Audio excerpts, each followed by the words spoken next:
family, we just want to use this video to check in on you. How are you doing? How are you processing being home more due to the pandemic?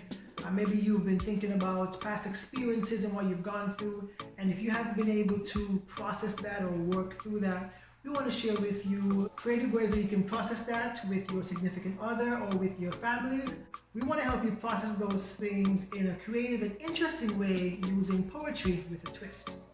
Oh baby, I love the idea that we'll be presenting tonight, because poetry is not just a way for you to express yourself freely, but in this quarantine phase, it can actually be used as a low budget, economically friendly way to nurture your mental health, you know?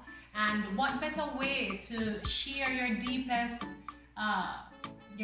thoughts and fears and feelings with the people who are around you, the people who you can trust, the people who hold you accountable, and who can actually provide the help that you need to grow. So yeah. You're also sharing humor and fun. Allow yourself to share what comes to mind. And you don't have to be a poet. This is a fun way, a creative way to be able to process what you're going through with those around you. Yeah, in a safe and healthy phase. Interestingly, you know, mental health is actually perceived as a taboo in Jamaica. It is. And you know, there was this author who did a case study recently on Jamaica, and it was found that the main hindrance to talking about anything related to mental health or even participating in activities that will actually nurture your mental health is related to fear. So think about it. What are you fearful about? Why are we not talking about some of the mental health issues that affect us daily?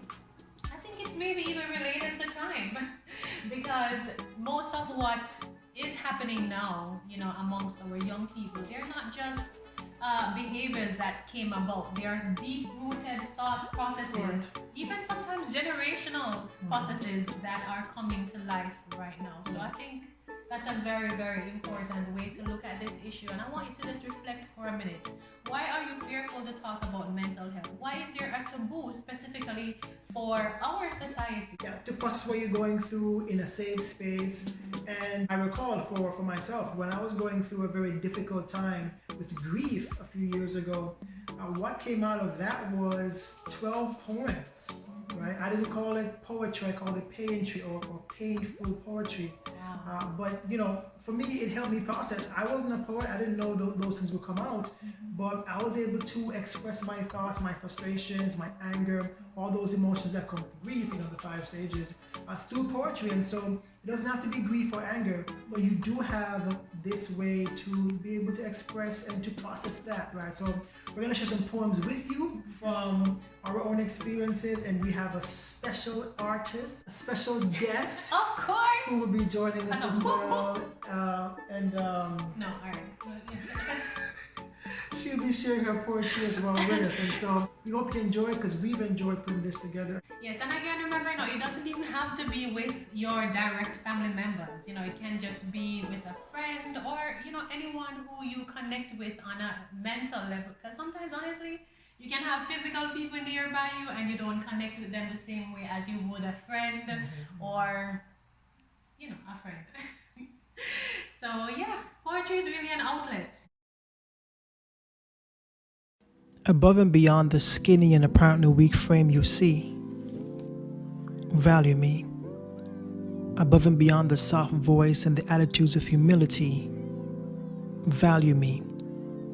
Above and beyond the quiet demeanor and gentle spirit you see, value me. Above and beyond my strange accent and culture, my ethnicity, my individuality, value me. Above and beyond the childish spirit, the mere boy you see, value me. Above and beyond the weird noises I make sometimes and my laughter at my own mistakes, value me. Above and beyond my apparent craziness for nature and the God who created it, my strange outlook on life and the principles that drive it, the gentle man you see, value me. For these tiny threads of character woven together by the hands of the master handcrafter create a picture like no other, unique, free of your preconceptions and judgmental decisions. Me. I suggest only that you see me as God sees me, the Jamaican in me. Then from here on, shout to the world a proclamation that I have humbly begun. Tell them boldly, value me.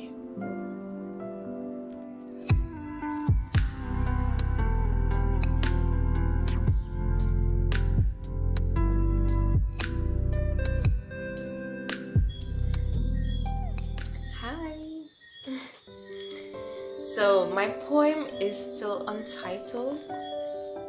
Maybe at the end of it we can decide on the title. Well, here we go.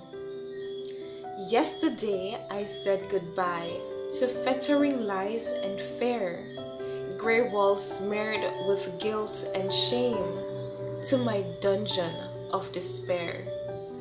20 years my reflection snared and hissed words that made me cry.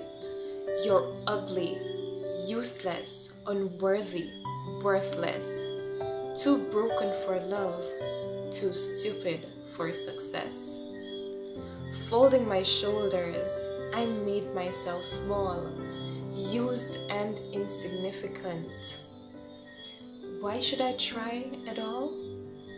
Silence was my refuge, and I became its slave. Sometimes I longed for freedom through confidence or the grave.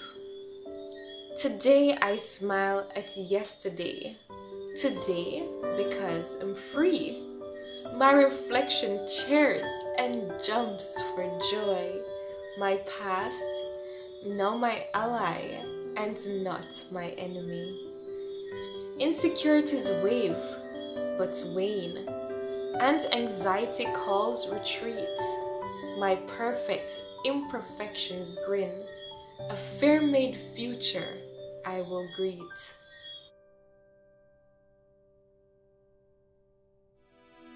She did it again. Undoing the years I spent grinding, erasing the first steps made to break the family cycle of poverty by grasping the unforbidden fruit of opportunity, to run with the baton of change and a possibility, to no more be shackled by the chains of, that's how far this family can go. To pave new paths, to preserve my grandma's legacy, to remove the barriers that once was, to transform the mindset of the youth to know that they too can, because I did. I did it again. I got ahead of time and space and saw her at the mill turning the wheel of self-dependency into self-sustenance. I saw her carry on the baton from this race that was placed within me, an unquenchable fire to survive, pressing forward amidst the obstacles and resiliently renewing myself because I cannot fail. I must finish the race and level up this round to forge a new starting point for my family. I did it again. I went to a place of euphoria that grabbed me by the arm firmly, yet just as quickly flashed the MIB light in my face to help me forget the reality of the generational shackles that almost swallowed me whole had I not escaped under the barbed wire of faith and hope for a better life. Even the silver coins deposited in my empty enamel bowl forever seem to rattle whenever I move forward, reminding me of the silver coins that I now need to repay. We did it again. We diagnosed the complexities of our family dynamic as simply a deliberate decision to perpetuate the cycle of the lack without seeing the deep-rooted scars from generations ago that will take time, consistency, and resiliency to break. We carry on, knowing that the road to healing is long and hard, but knowing that it's okay to filter the residue of pain with compassion and accepting things for what they are. Rejecting the urge to take on the burden of correcting the generational waywardness, because you could have been him, you could have been her, had someone not showed you